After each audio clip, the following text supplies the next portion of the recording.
Work இன்னைக்கு அதிகமோ? ஆமா வெண்பா. சரி, என் டிஃபன் ரெடியா? எல்லாமே ரெடியா இருக்கு. அப்பா அம்மாட்ட ஃபோன் பேசுனியா? என்ன சொன்னாங்க? பேசினேங்க. அத்தை மாமா எல்லாம் நல்லா இருக்காங்க. மாமா கரெக்ட் டைமுக்கு மாத்திரை சாப்பிட்றாங்களாம். ஓகேவா? ஏன் நீ பேசலையா? இல்லை, இங்கே ஒர்க்கு முடிக்கவே 8:30 ஆயிடுச்சு. இங்கே 8:30னா அங்கே 11 மணி ஆயிருக்கும். அவங்க சாப்பிட்டு தூங்கி இருப்பாங்கன்னு நினைக்கிறேன். ஆமாம், உங்கள் அப்பா எங்கே போயிட்டாரு? என்ன கேட்ட? உங்கள் அப்பா எங்கே போயிட்டாருன்னு கேட்டேன். எங்க அப்பா? எங்க அப்பா உனக்கு யாரு? உங்கள் அப்பா எனக்கு மாமனார். ஏன் எங்க மாமா எங்கன்னு கேட்டா உன் தலையில இருக்கிற கிரீடை இறங்கிடுமா?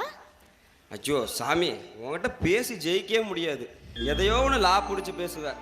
சரி, என் மாமனார் எங்கே போயிட்டாரு சொல்லு. அவருக்கு என்ன, அவர் ஃப்ரெண்டு வீட்டில் இன்னும் 2 நாள் தங்கிட்டு வரேன்ட்டு சொல்லிட்டாரு. என்ன?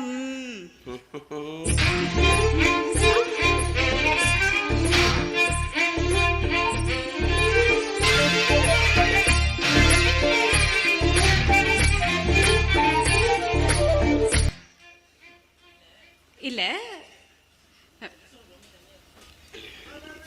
சொல்லு சொல்லு சொல்லு. இல்ல, இந்த ட்ரெஸ் உனக்கு செம்மையா இருக்கு.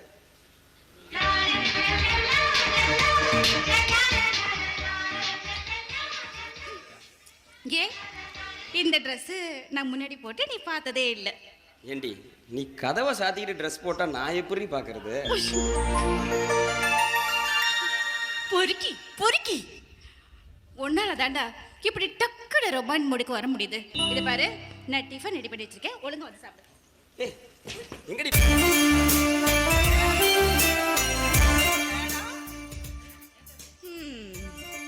ஏண்டா கேட்டா அப்படி இருக்க? என் அப்பா ராமலிங்கம் இங்க இல்லாதது உனக்கு செம்ம வசதியா போச்சுல்ல? என் மாமனாருக்கு தங்கமான மனசு. மகளும் மருமகனும் சந்தோஷமா இருக்கட்டும்னு அவர் ஃப்ரெண்டு வீட்டுக்கு போயிட்டாருல்ல. சரி சரி, முதல்ல வந்து குளிச்சு ஃப்ரெஷ் ஆயிட்டு வா, அதுக்கப்புறம் எல்லாம் பேசிக்கலாம். இப்போ என்ன, ஃப்ரெஷ் ஆகணும் அவ்வளோதானே?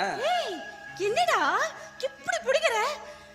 உன் கையை பிடிக்கிற புடிய பார்த்தா நீ கம்ப்யூட்டர்ல வேலை செய்யற மாதிரியா இருக்கு. கல்லுல குத்து வேலை செய்யற மாதிரி இருக்க. ஏண்டி, கல்யாணம் முடிஞ்சு குழந்தை பிறக்கிற வரையும் இப்படி தாண்டி இருக்கணும், ஒரு இடம்பொருள் ஏவல் பார்க்காம. ஓ, அப்ப அதுக்கப்புறம் இடம் பொருள் இதெல்லாம் கண்ணுக்கு தெரியுமா? அப்பவும் இடம்பொருள் ஏவல்லாம் பார்க்க கூடாது. வாய்ப்பு எப்பயாவது தானே கிடைக்கும். வாய்ப்பு கிடைக்கிறப்பெல்லாம் அனுபவிச்சுக்க வேண்டியதுதான். சரி அன்பு, தயவு செஞ்சு இப்ப நீ முதல்ல வந்து சாப்பிடுவியா? அப்புறம்